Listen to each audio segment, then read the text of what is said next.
Bro, citi guddaa tokkoon sitti himaa annisaan kenni dhugaa jilba kee jala jira. Maaliif dhiironni tokko tokko yeroo hundaa akka leencaa jajabaatu kaan immoo akka lukkuu dhiphatu? Maaliif namoonni tokko tokko galma isaanii fageessanii argu kaan immoo guyyaa guutuu mobaayilii isaanii keessa deemanii dadhabu?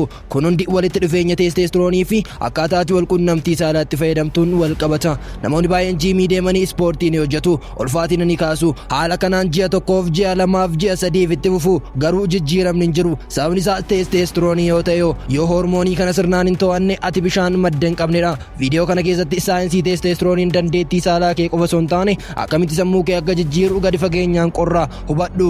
Kun waa'ee saalaa qofaa miti, kun waa'ee humnaa yookaan paaworiidha. Jalqabarratti testosterooniin maali? Testosterooniin hormoonii injifannooti. Inni kun injiinii qaama keetiiti. Walqunnamtiin saalaa immoo karaa hormooniin kun ittiin dhangala'u yookaan ittiin kuufamudha. Walitti bu'iinsa fedhii fi humnaa. Yeroo ati walqunnamtii saalaa raawwattu qaamni kee doopaaminii yookaan hormoonii gammachuu gabaabaa gadi lakkisa. Garuu yoo gochi kun garmalee baay'ate testosterooniin kee inni dhumata. Qorannoowwan hedduun akka agarsiisanitti dhiironni guyyaa torbaaf walqunnamtii saalaa yookaan bifa kanaan anniisaa dhangalaasuu irraa qusatan guyyaa torbaffaa irratti sadarkaan testosteroonii isaanii 145% ol ka'a. Inni biroo immoo dhibee viidiyoo saalqunnamtii ilaalu. Yeroo ati viidiyoo saalqunnamtii ilaaltu sammuun kee waan ati goota taate sitti fakkeessa. Doopaaminii garmalee gadi lakkisa. Sammuun kee injifadheera sanyii koo tamsaaseera jedhee yaada. Garuu ati mobaayilii qofadha kan qabattee jirtu. Viidiyoon sun erga xumuramee booda sadarkaan doopaaminii kee gadi bu'a. Yeroo kanatti testosterooniin kees gadi bu'a. Qorannoon Yuunivarsiitii Keembriij akka agarsiisutti namoonni viidiyoo kana baay'isanii ilaalan sammuun isaanii akka namoota qoricha sammuu hadoochuu yookaan diraags fayyadamanii ta'a. Gara fuulduraatti wanti dhugaan jireenya keessatti isaan hin gammachiisu. Testosterooniin dhiiraaf boba'aadha.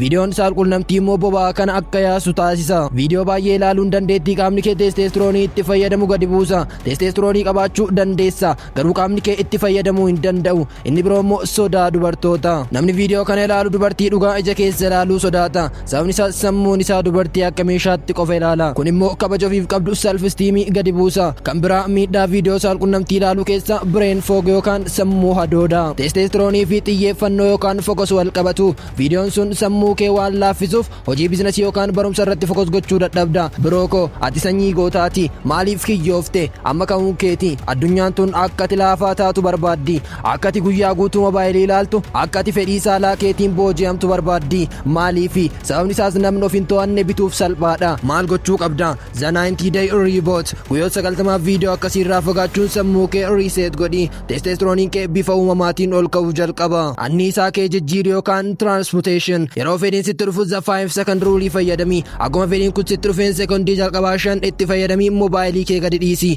Pushaappii hojjedhu. Yoo adda jiraatti namatti makamii mana keessaa bahin relax godhi. Anniisaa saalaa sana gara anniisaa maashaatti jijjiiri. Aduu fi nyaata. Testosteroonii kee guddisuuf aduu gahaa argadhu. Nyaata zinkii fi maagnijeemii qabu sooradhu. Kan biraa immoo cold shower yookaan bishaan qabbanaawaa. Bishaan qabbanaawaan dhiphina sammuu ni hir'isa. Testosteroonii dhiiraa ni dabala. Sexual transmutation irratti Napoleon Hill kitaaba isaa Think and Grow Rich jedhu keessatti akkana jedha. Anniisaan saalaa anniisaa addunyaa kanarratti hundumaa caaluudha. Namni tokko anniisaa kana gadi lakkisuu dhiisee gara hojii uumamaa yookaan creativity, biizinasii ijaaruu, qaama isaa ijaaruu yookaan jiimii, barumsa gadi fageenyaatti jijjiire dhiira addunyaan kun itti dhimmamtu ta'a. Testosterooniin kee akka boba'aa konkolaataati. Boba'aa kana bakka argitetti yoo bittinneessite bakka yaadde hin geessu. Yoo kuufatte garuu tulluu hundaan yaabbatta. Xumura irratti waan tokkon sitti hima. Viidiyoon kun yeroo xumuramu namoonni kumaatamaan lakkaaman gara jireenya isaanii isa duraatti deebi'u. Gara mobaayilii isaanii, gara nyaata summii ta'ee fi gara fedhii isaanii isa gadi lakkisanitti inni deebi'u. Garuu ani kan hin dubbachaa jiru si'iini.